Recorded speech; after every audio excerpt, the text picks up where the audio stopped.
Good evening, Agile acquisition enthusiasts. Welcome to the above ground digital tiki bar.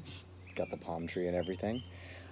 On this week's episode, I wanted to talk to you about talking to your contracting officers and talking to the government in general. But first, it's Friday night, and that means it's time for another episode of Agile Acquisitions and Alcohol. So cheers.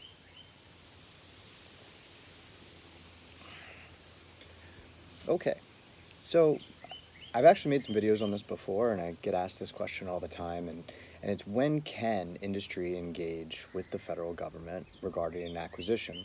And also, when can the government engage with industry? So it's not just industry who wants to have those conversations, it's also the program offices as well.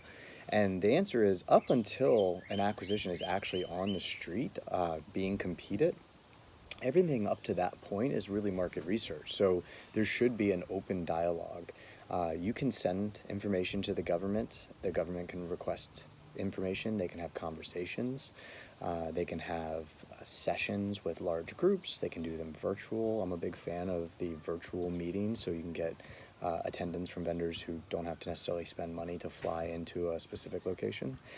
And in those situations, it should be a really frank and open discussion where you talk about the actual requirements as they're materializing, what are the options to the government, and get a deep understanding of what the government's looking for.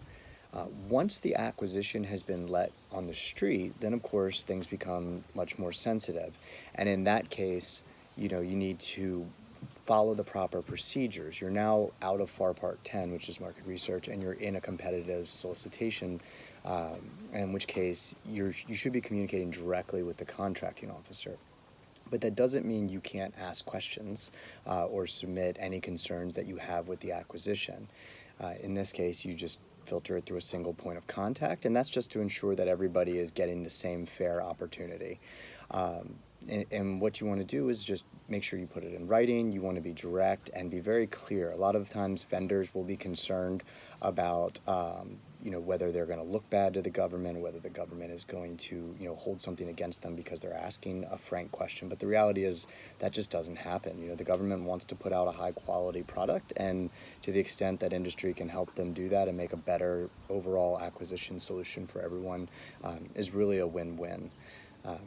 After that, when an acquisition's been awarded and a decision needs to be made, or has been made, then industry can still reach out to the government at any point and ask additional questions.